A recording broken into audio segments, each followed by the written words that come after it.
Hello, and thank you for listening to this information session from Alberta Health, providing an overview of the new continuing care legislative framework. These are the topics that will be covered in this presentation today, including new terminology, staffing requirements in the new legislation, goods and services, charges and fees, compliance monitoring and exemptions, as well as complaints. This discussion will provide a general overview of the new Continuing Care Act, regulations, standards, and other key policy tools. We'll discuss what's changing, what's staying the same, and what you may need to know as a resident, client, or family member. The implementation of the Continuing Care Act and associated regulations and standards is a major undertaking that will help make Alberta's continuing care system more sustainable, responsive, and flexible to meet the needs of continuing care. So why was a new legislative framework developed? A significant reason for the new continuing care legislation is to address gaps with the previous legislation. It was complex, fragmented, and in many instances outdated. There were barriers to implementing shifts and enabling flexibility to transform the continuing care system and support Alberta's aging population. It was unclear what services were available in different settings and programs, and who was responsible for the costs. Some settings were not appropriately reflected through the legislation, such as palliative and end-of-life care or designated supportive living. There were also gaps in reflecting the importance of resident and client quality of life. Inconsistencies and gaps in compliance and monitoring existed around licensing, authority to inspect and respond to complaints, and the ability to exempt operators from specific licensing requirements. Furthermore, the COVID-19 pandemic revealed and exacerbated system-level issues across the continuing care sector. The gaps that previously existed became more apparent and concerning over the course of the pandemic. The previous legislative framework for the continuing care sector was complex and comprised of content from 6 acts, 6 regulations, and 3 sets of standards. In addition, some of the legislation dated back to 1985, so didn't accurately reflect the current continuing care system in practice, and in some cases acted as a barrier to flexibility and person-centered care. Given the challenges with the previous legislation, one new overarching legislative framework was developed to regulate the full continuing care system, including home care, supportive living accommodations, continuing care homes, and palliative and end-of-life care. Recognizing the challenges with the previous legislative framework, the Government of Alberta conducted a series of engagement initiatives with stakeholders to inform the development of the Continuing Care Act, the associated regulations, and standards. In 2021, targeted stakeholder engagement on legislation was completed with key stakeholders with interest and knowledge in legislation. Participants were asked to provide written input specific to what they wanted to see and not see in the new continuing care legislation.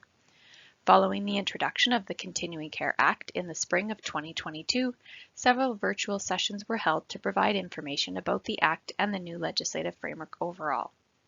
Regulation-focused working groups were developed and meetings were held from January to April 2022 with over 140 subject matter experts, including long-term care, designated supportive living and supportive living operators, home and community care providers, Alberta Health Services, staff from within health, as well as from Seniors Community and Social Services, and the Health Advocates Office. Additional representatives with different perspectives, such as hospice providers and service providers for people with developmental disabilities, were also invited to larger engagement sessions, along with working team members, from April to December 2022, where the proposed approach to new regulations and updated standards was shared. Alberta Health also consulted with unions to discuss workforce issues. The new legislative framework was also informed by findings from reports and engagements, which included input from public, residents, clients, families, and other Albertans. These findings were from public engagement sessions in 2016 on the previous regulations, the facility-based continuing care review released in 2021, and the advancing palliative and end-of-life care also released in 2021. This visual represents the components of the new legislative framework for the continuing care sector. The Continuing Care Act was introduced in the Legislative Assembly as Bill 11 and was approved in the spring of 2022. The Act is the highest level of authority and identifies the scope for what's in regulation. The regulations build on content in the Act and outline what government expects to be provided through continuing care. There are also associated policy tools, including ministerial orders, directives, guidelines, standards, that are also part of the new legislative framework. The Act, regulations, and associated policy tools are the key foundational pieces of the legislative framework. Together, these components work to create a strong foundation for an improved continuing care system. Alberta is the first jurisdiction in Canada to have one overarching legislative framework for the full spectrum of continuing care services and settings, from home and community care to facility-based care to end-of-life care, as well as supportive living accommodations. While the old legislative framework covered these same areas, the new legislation includes updated terminology such as home and community care, supportive living accommodations, and continuing care homes, which we will define in the next slides. It also brings all these categories under one piece of legislation and more clearly and effectively defines each category. Home and community care refers to publicly funded health services and supports provided at home or in the community. The services provided are based on the assessed unmet health needs of an individual. It's the same scope as the home care program.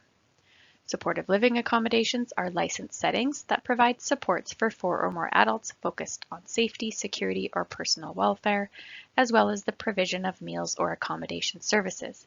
But these sites are not contracted for publicly funded facility-based care. Eligibility and services are variable and determined by the operator. Continuing care homes are licensed settings that provide 24/7 publicly funded facility-based care and services.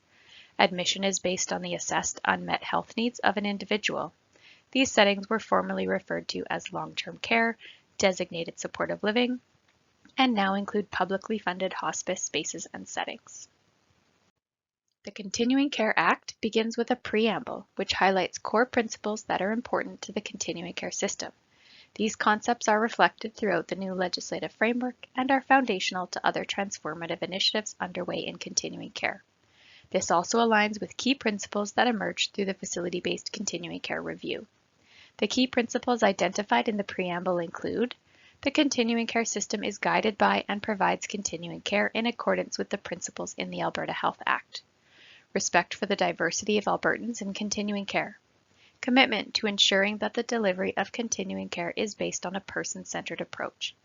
Quality of life of residents and clients is the highest priority for the Government of Alberta.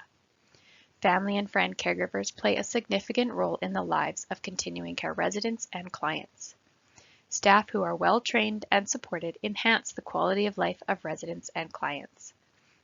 Supporting the wishes of residents and clients to age in place or in community and to remain living as a couple or with a companion. Residents and clients deserve to be treated with dignity and respect, taking into account their physical, mental, social, spiritual, and cultural needs.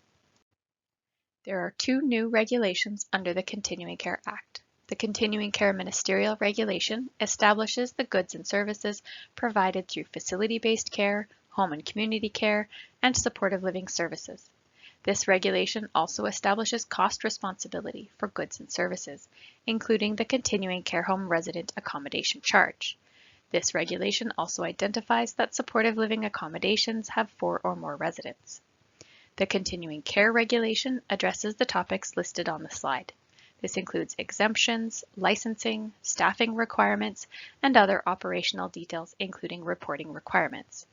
More information on some of this content will be presented in this overview. Now for an overview of updates and new terminology. By bringing the content from different acts and regulations under one legislative framework, many of the changes are structural. This means that practice won't be required to change, but there is now legislative oversight or content that applies. Where legislative changes may have an impact on current practice or operations, the updates are intended to modernize the legislation and make it more functional going forward. In this presentation, we will cover those more significant changes that may impact you. It's important to note that while changes may have an impact on how care and services are delivered over time, most processes, requirements, and responsibilities will remain similar. As mentioned, the Continuing Care Act and regulations introduce new terms for the different continuing care settings and services. The most significant change is the new terminology of continuing care homes, which brings under one term the settings formerly known as designated supportive living and long-term care, and introduces into scope publicly funded hospice spaces and settings. We now refer to home care as home and community care, and licensed supportive living or non-designated supportive living is still referred to as supportive living accommodations. The new continuing care legislation now reflects the existing types of publicly funded home and community care in Alberta. Under the new legislation, there are three types of home and community care. Type 1, when the Regional Health Authority is the provider. Alberta Health Services is the regional health authority and delivers many of the care-related services in the province. In this category of home and community care, services are delivered directly by AHS employees. When a home and community care provider is contracted by Alberta Health Services, that's Type 2. In this case, home and community care services are delivered by a separate organization from AHS, but under contract to AHS. Type 3 is when home and community care providers are directly hired or arranged by clients themselves. Examples include self-managed care and client-directed home care invoicing. The definition for a supportive living accommodation includes a congregate setting where services are arranged for or provided by the operator. These sites are not publicly funded for facility-based care, and the operator determines admission criteria. This definition is slightly broader than what was under the Supportive Living Accommodation Licensing Act, so some additional settings may be required to be licensed as supportive living accommodations in the future.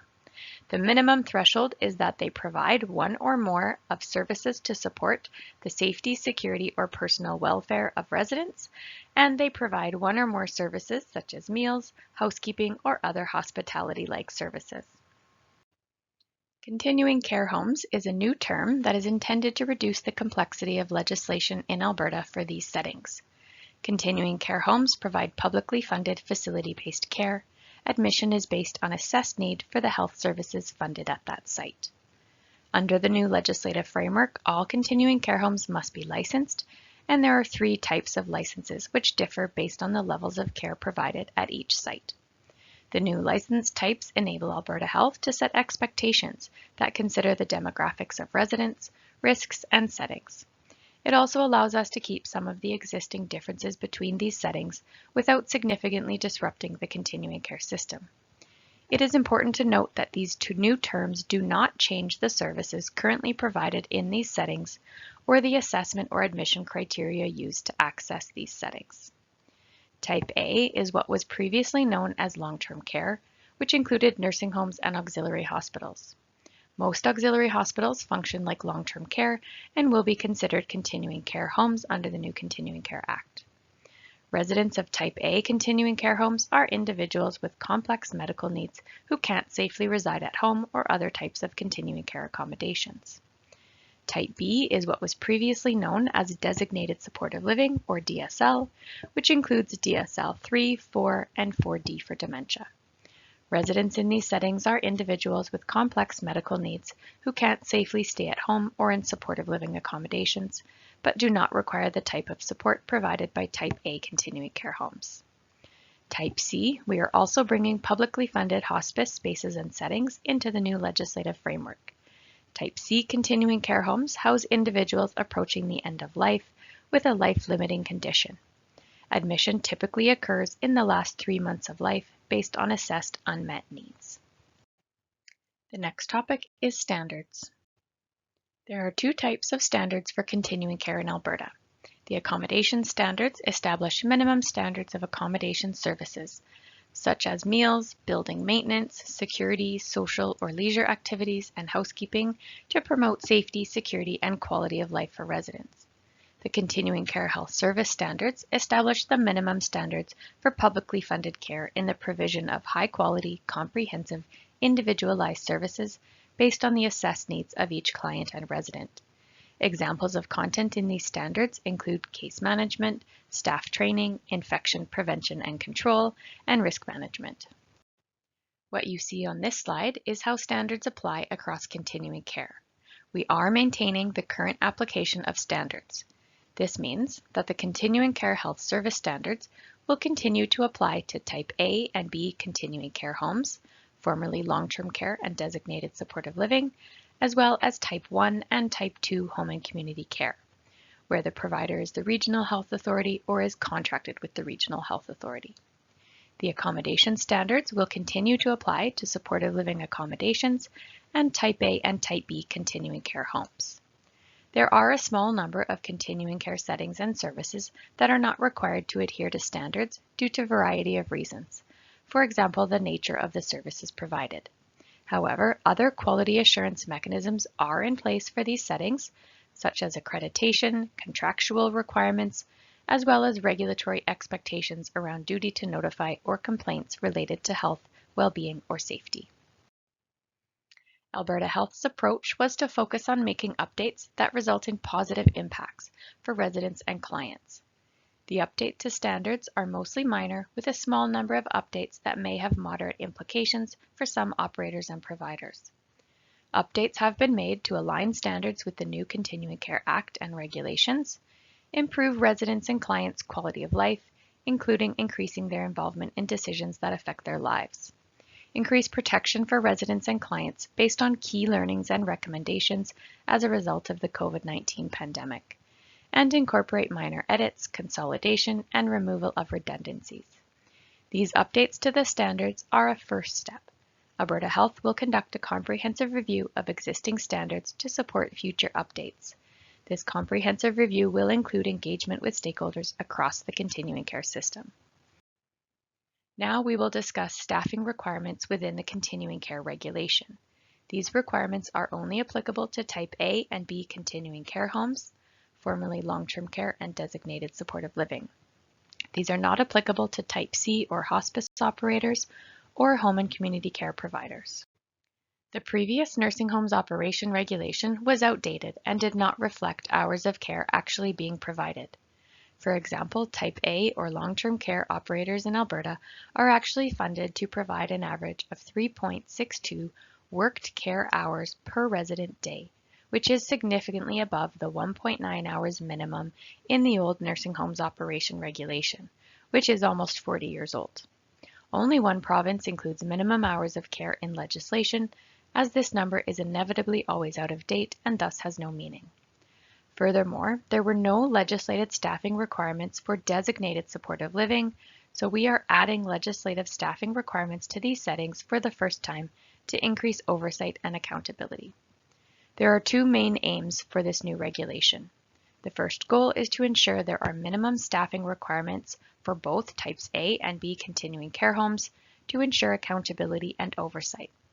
The second goal is to ensure flexibility for the wide range of resident needs and a wider range of continuing care home settings and sizes, as this includes former long-term care, designated supportive living, levels 3, 4, and 4D for dementia, as well as small sites, large sites, and sites that are co-located with acute care. While this regulation content is more flexible, it does establish clear expectations regarding minimum staffing requirements to ensure resident care and safety. For example, the regulations retain the requirement that a regulated nurse must be on site and available to provide care at all times. Operators will also be required to have a staffing plan, which I will get into shortly. In addition to this regulation content, the Continuing Care Health Service Standards also outline the minimum standards of care that every continuing care home operator must follow, including standards for care plans, bathing frequency, staff training, etc. While these are not all direct staffing requirements, they do relate to staffing and ensure that staffing meets resident care needs. In the next few slides, we'll give you a high-level overview of what staffing requirements look like in these updated regulations. We will review staffing plan requirements, clinical staff presence, and required roles, as well as go over some quality assurance mechanisms that Alberta Health has in place. Operators currently develop and implement staffing plans, so this will not be a change from current practice, although it is new in legislation and we are adding a requirement for transparency upon request. We are enabling some additional flexibility for operators to staff their sites in a way that best meets the needs of their residents. This formalizes what is currently in practice for designated supportive living or Type B homes, As I mentioned, there were previously no staffing requirements specific to designated supportive living in legislation. What is a staffing plan? A staffing plan is an operational document that shows how an operator is staffing their site in order to meet resident needs, as well as demonstrate compliance to regulatory requirements. For example, it would include how many of each type of staff are scheduled for each shift. Operators already have operational documents that illustrate their staffing plans in place and are already required through some contracts to provide them to the Regional Health Authority upon request. There are also requirements regarding the presence of clinical staff. At least 2 clinical staff members must be on site and available to provide care at all times. At least one of these clinical staff must be, in Type A or formerly long-term care, a registered nurse or RN, certified graduate nurse or CGN, or registered psychiatric nurse RPN. There is a slight change here to expand the role of RPNs in Type A continuing care homes. They will no longer be required to have an RN or CGN on call if they are fulfilling the 24/7 nurse presence requirement. In Type B, or formerly designated supportive living, the requirement is for a regulated nurse, which can be a licensed practical nurse or LPN, RN, CGN, or RPN. Former designated supportive living level 3 sites are an exception to the 24/7 requirement given the lower complexity of the resident population. These sites have a healthcare aide 24/7, but not a regulated nurse. A regulated nurse must be designated as charge nurse on site 24/7. This role provides oversight over the provision of health and other goods and services on a shift. This aligns with previous requirements for Type A and current practice for Type B. With respect to nurse practitioner or physician requirements, the regulation maintains the previous requirements for long-term care from the Nursing Homes Operation Regulation and the Continuing Care Health Service Standards requirement. Each resident must have a most responsible practitioner who is a physician or nurse practitioner. The regulation also requires Type A and B continuing care homes to employ a director of care who is a regulated health professional. This was previously known as the Director of Nursing in former nursing homes legislation. It has been changed to Director of Care to reflect that the position is not limited to nursing professionals. The role of a Director of Care is to oversee resident care needs and clinical staff. They will have authority to delegate their duties to other clinical staff on site as needed. As is current practice, a staff educator and administrative leader are required, although some flexibility has been enabled to support these roles. Also in line with previous requirements, Type A continuing care homes will continue to be required to have a medical director who is a physician. Type B continuing care homes may have a medical director, but are not required to. This aligns with current practice, where some, but not all, designated supportive living sites have someone in this role. If an exemption is appropriate, nurse practitioners may also be the medical director. There is now a separate staffing guideline document. This is new. This guideline includes high-level descriptions of what these roles entail, as well as clarification around role titles. At each site, what matters is that people are fulfilling the role requirements, regardless of their job title. Example, an administrative leader may be called an operations director or an administrator. Alberta Health has many mechanisms outside of the requirements and regulations and standards that are currently in place to ensure operator accountability, quality care, and resident safety. For example, operators are required to follow the conditions and accountabilities required in their contracts, which set minimum expectations for use of funding, reporting, and expectations for certain staffing roles. For example, professional therapy and allied health roles, healthcare aides, etc. Alberta Health also mandates that all continuing care home operators must be accredited. Resident assessment and quality indicator data is monitored. Alberta Health and Alberta Health Services monitor financial data to compare the funded hours of care against the hours of care provided in continuing care homes. Contracts and funding agreements with publicly funded continuing care operators specify the staffing mix and hours of care required based on the needs of the residents at that site, and external auditors ensure this is delivered. Alberta has successfully used this robust approach to accountability for many years and will continue to do so.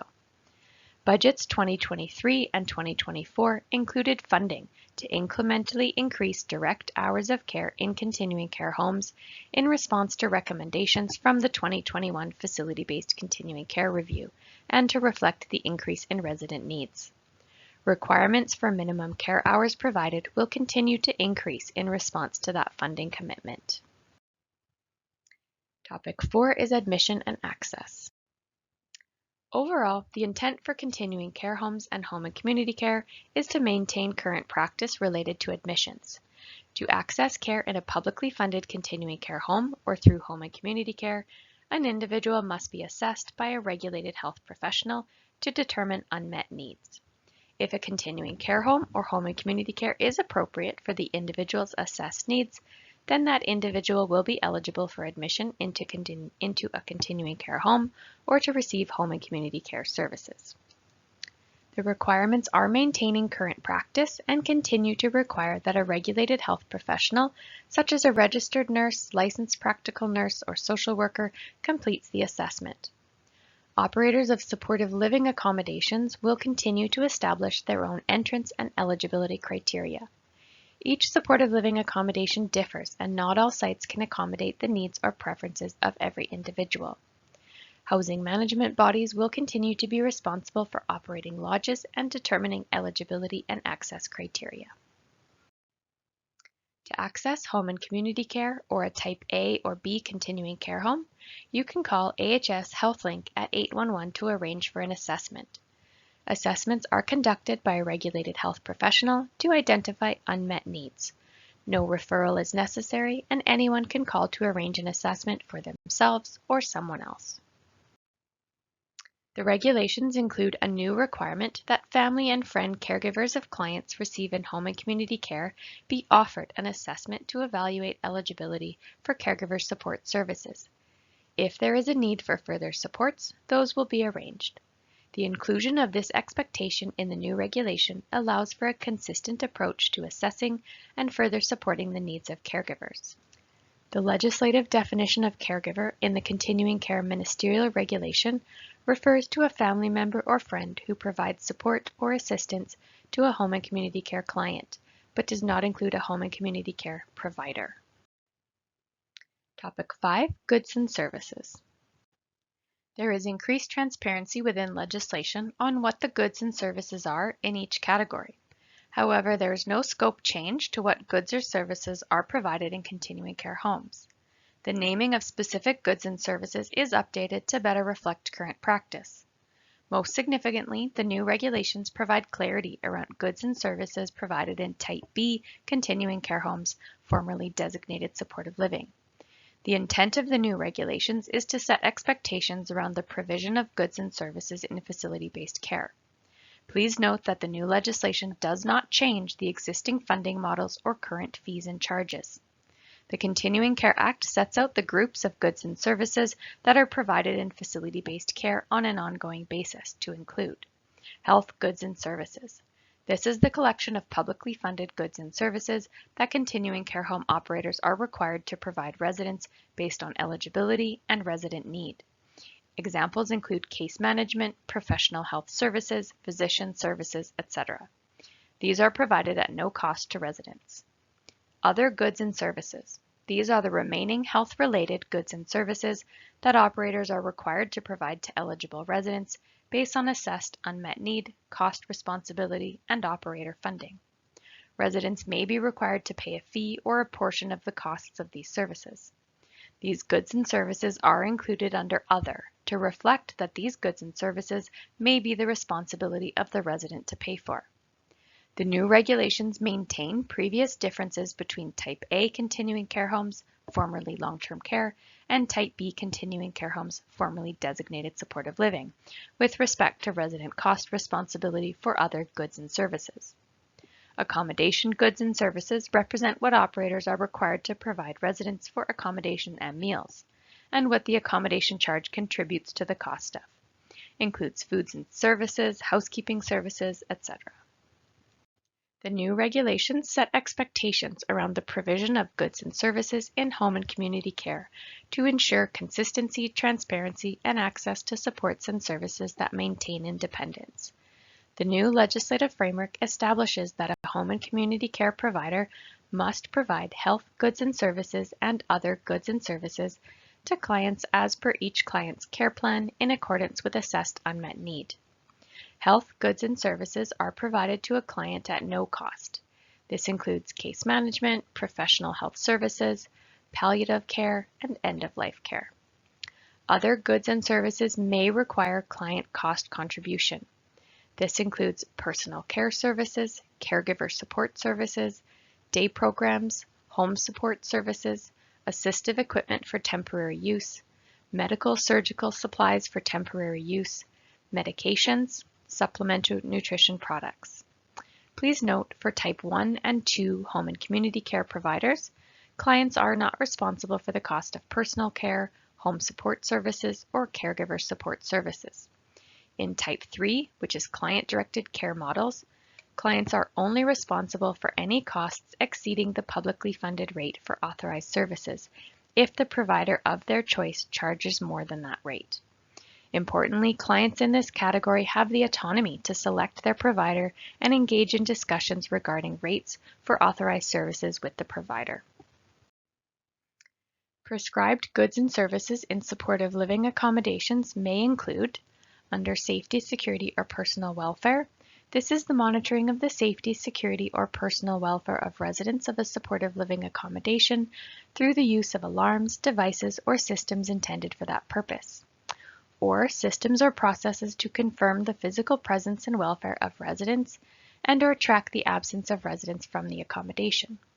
These monitoring systems do not include fire alarms, carbon monoxide detectors, or systems intended primarily for crime detection. Under accommodation goods and services, these may include meals and nourishment services, laundry, housekeeping, etc. Charges and fees. In this section, accommodation charge means the charge a resident of a continuing care home is required to pay to the continuing care home operator. What's staying the same? There are many factors that contribute to deciding what the most appropriate approach is to calculating the yearly increase in accommodation charge paid by residents. Example, inflation rates, affordability for residents, ensuring appropriate revenue for operators, and other funding streams like health funding. The regulation maintains status quo and uses the Consumer Price Index to calculate the annual increase. This provides predictability and balances the needs of the operator with affordability for residents. Changes. In terms of changes to the accommodation charge, the following will apply. The implementation date for the annual increase has moved from July 1st to August 1st to provide more time to determine the annual increase based on the Consumer Price Index change.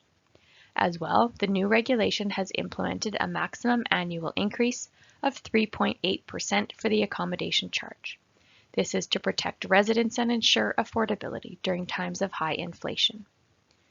In addition, Minister can still make exemptions to accommodation charges, which includes exempting a resident of a publicly funded hospice or Type C continuing care home from paying an accommodation charge, or if a resident is admitted to a Type A or B continuing care home for the sole purpose of receiving end-of-life care, they may be exempt from paying an accommodation charge.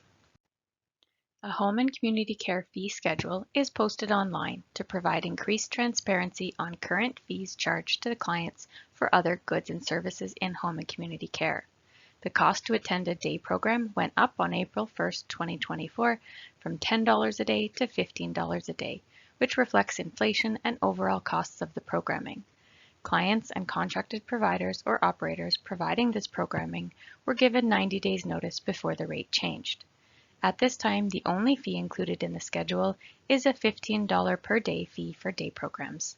The schedule also identifies a maximum of $300 per month to be charged for day programs. However, clients and families can still discuss with their home and community care provider any concerns over the affordability of these fees and determine if a fee waiver is required.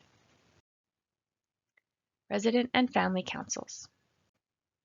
While the Resident and Family Councils Act has been repealed, the requirement remains for continuing care homes and supportive living accommodations to have resident and family councils when desired by residents and their families, or where a resident and family council doesn't exist, to ensure there is another operator-led mechanism in place that fulfills the same purpose as a resident and family council.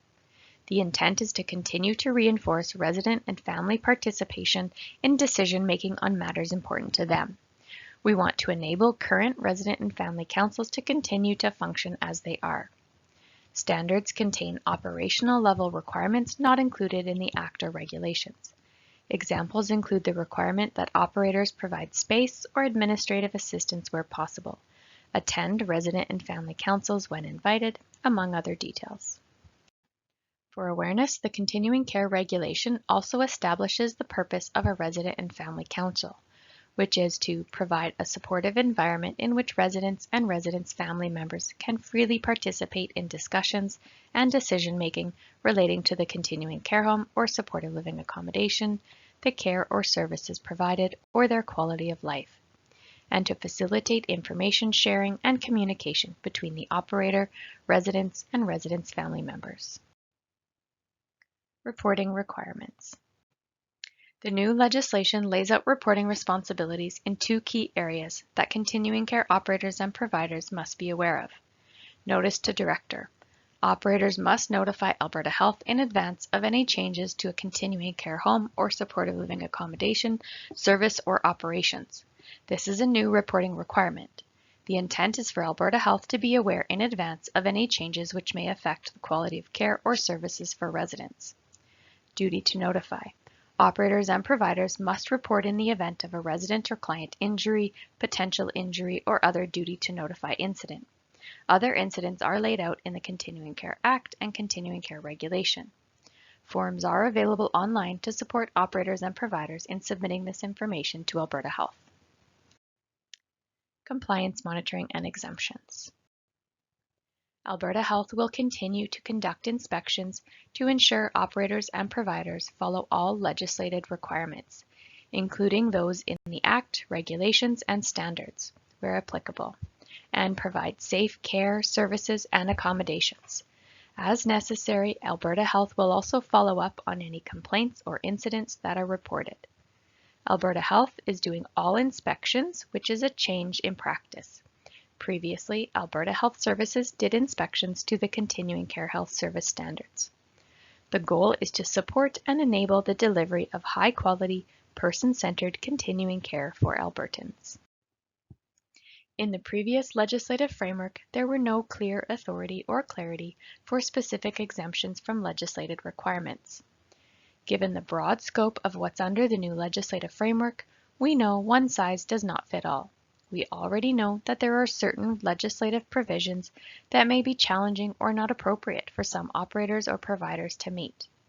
For example, we are already aware that exemptions need to be considered for designated supportive living level 3 sites that do not need an LPN 24/7. This will enable current state for designated supportive living level 3 given the lower complexity of the resident population who needs a healthcare aide 24/7 but not an LPN. As such, the new Continuing Care Regulation identifies a small subset of specific provisions within the legislative framework that are permissible for exemption by Alberta Health when certain criteria are met. This is intended to enable flexibility in service delivery while also setting transparent expectations of what provisions are not eligible for exemption. Exemptions are to be used sparingly and in exceptional circumstances.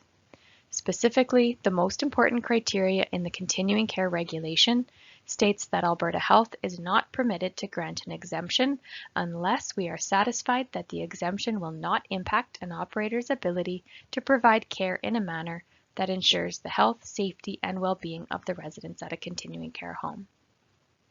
Exemptions are time-limited and may include conditions such as additional reporting, oversight, and/or supplementary requirements to ensure the health, safety, and well-being of residents. Details of the exemption will be published on the Alberta Health Public Reporting website. This may include the name of the continuing care home operator and any conditions, such as time limits or mitigation for the safety of residents imposed on the exemption. Complaint. A person may make a complaint to Alberta Health if they have reason to believe that the operator or provider has failed to comply with the Act, regulations, or standards. This is a new provision, though the first step is to encourage individuals to work with their operator or provider and the Regional Health Authority first before escalating a complaint to the Ministry. Alberta Health will review the complaint, make inquiries, attempt to resolve the complaint, refer the complaint for inspection, or dismiss if it's frivolous, vexatious, or been resolved. Alberta Health may take any other action it considers appropriate under the circumstances. The complaint can also be referred to appropriate authorities, such as Protection for Persons in Care, the Health Advocate, Police Service, Minister of Justice, etc. The Act also establishes complainant protection. The intent of complainant protection is to deter and reduce the risk of retaliation to a complainant or any person acting on behalf of a resident or client where there has been a complaint to the Act, regulations, standards, schedules, or guidelines.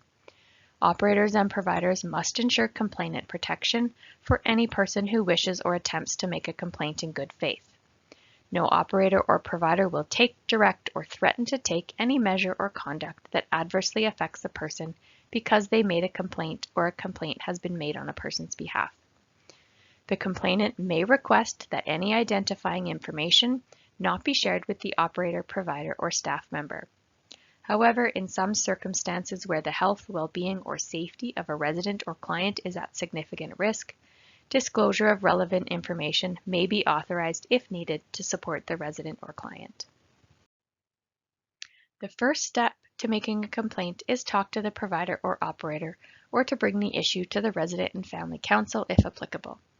If that does not resolve things, the person can make a complaint to Alberta Health's Continuing Care Licensing Office, including potential complaints about following regulatory requirements or standards.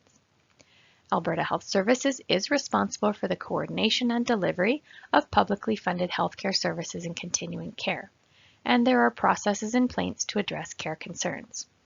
Alberta Health Services Patient Relations Department is available for issues related to publicly funded care in continuing care. Alberta Supports for Safeguarding Vulnerable Adults has options to connect to the Person for Protections in Care, the Public Guardian and Trustee, and Alberta Health's complaints line. The new legislative framework is just a first step in consolidating the continuing care system under one Act.